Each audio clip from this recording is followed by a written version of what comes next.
Rose. And, of course, we're going to talk about Jimmy Butler because Jimmy Butler is the best. Not only did he tear up the scrimmage in practice, yell at everybody that's in a Minnesota Timberwolves uniform or the front office, and then walk out and do an interview with Rachel Nichols. They canceled practice today. But, Ryan, here's something that kind of baffled me.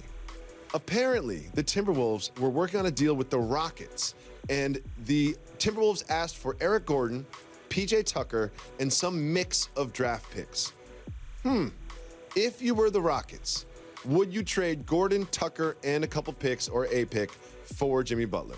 My first instinct is just to say yes because of where your window's at with Paul, and not that Harden's old, but I mean, Chris Paul, even though I love him, you go, okay, look, we bring in Butler. We hate what this contract is going to be for Jimmy Butler year 35. I mean, we're talking like $40 million a year. I'm not sure I want to do that with any team, but you're not worrying about that. You're worrying about these next 2 years.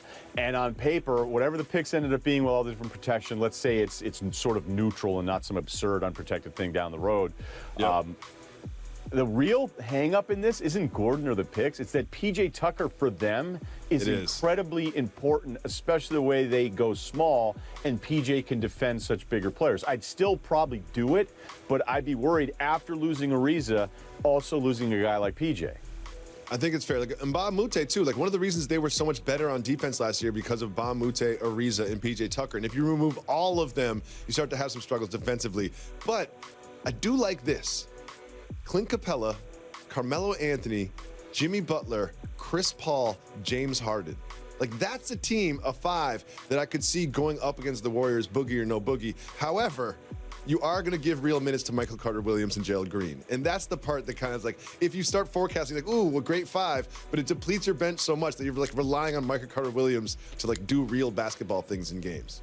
Yeah, I mean, they got a couple other question marks at the end of the bench, and they'd probably have a shorter rotation unless they – I think the biggest thing for the Rockets really is just trying to find a way to recapture the drive that they had last year. I don't know emotionally if they'll come back from that. I do think all those guys – for the first two, Mbah Mute and Ariza moving on, what they did is they mimicked a lot what Golden State's been doing and what all these teams are trying to do, like position players, like size players, so you can just switch all this stuff with the way people are running their offense. So I'm not writing them off whatsoever, but even though I don't like the Butler bill, for all these teams that want to trade for Jimmy Butler, there's a part of me that's like, do I really want to trade for a $190 million bill here if I have his rights? I think that's what everybody looks over. It's like you're not just trading for Jimmy Butler, like you're trading for Jimmy Butler at a max deal, or you're just renting him, and then why would you just rent him for one season?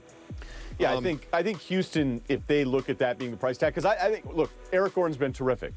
But Eric Gordon in that system is the best version of Eric Gordon. There's wide open shots. They have it down to a T. He hits them.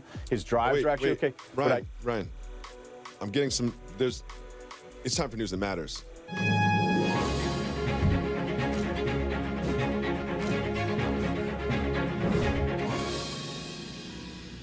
I'm hearing that on a flight from Orlando to Cleveland, a woman was kicked off the plane because she brought an emotional support squirrel, and it delayed them 3 hours. Would that make you angry? This is ridiculous. The note is fake, the squirrel is fake, and so are emotions.